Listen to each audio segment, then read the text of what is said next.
नमस्कार। बिहार में भरत तिवारी के बाद अब बंटी यादव का नंबर आ गया है। जी हाँ, बंटी यादव किसी गांव में नहीं था, लेकिन वो समाज में एक जो फैली कुरीति है और एक नई तरह की कुरीति है सेक्स रैकेट, उसके लिए लड़ रहा था।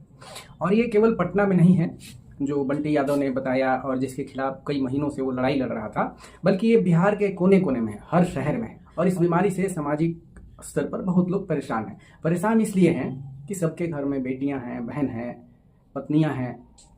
कोई उस रैकेट में और दलदल में फंसे या ना फंसे, कम से कम उसका असर और उसका जो रंग है वो समाज में सभी जगह जाता है और गॉसिप्स शुरू हो जाते हैं। लेकिन पुलिस को कुछ करना नहीं है।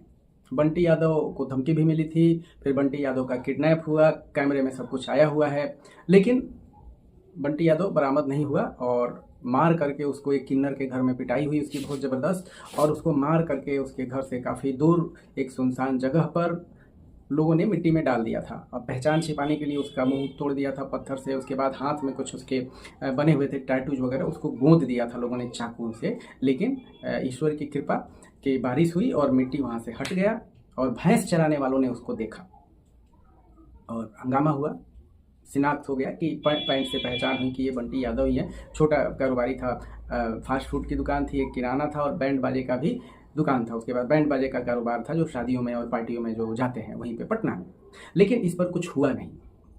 जैसे भरत तिवारी, उसका भी हम लोगों ने और बिहार के प्राय लोगों ने बताया था कि ये पुलिस के द्वारा गलत हुआ है, लेकिन ये पुलिस के द्वारा ये नहीं हुआ है, ये गुंडों के द्वारा हुआ है और जो एक संगठित गिरोह है सेक्स रैकेट का, उन लोगों ने किया है। लेकिन पुलिस को इस पर त्वरित कार्रवाई जो करना चाहिए वो नहीं है, जबकि कैमरे में अपहरण की तस्वीरें जो हैं, वो वीडियो जो हैं वो आई हुई हैं।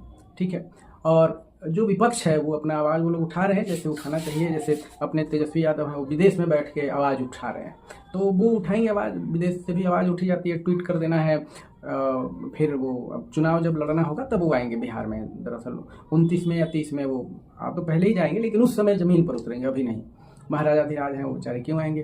तो मेरा ये कहना है तनीति की तरफ से कि अगर जनता का एक छोटा सा भी हिस्सा अगर पुलिस पर और प्रशासन पर दबिश नहीं बनाता है तो कोई खोज पूछ नहीं होगी।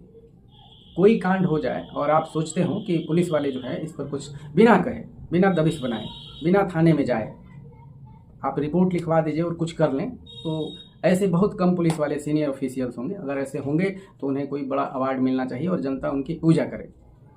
कुछ है, ऐसा नहीं है कि नहीं है, सभी लोग एक ही तरह के नहीं होंगे। तो अब ये देखना है कि बंटी यादव के जो हत्यारे हैं उसमें कुछ तो गिरफ्तार हुए हैं, लेकिन न्याय कब मिलता है, सजा कब मुकर्रर होती है न्यायालय से, कितने साल केस चलेंगे। और इससे भी बड़ी बात यह है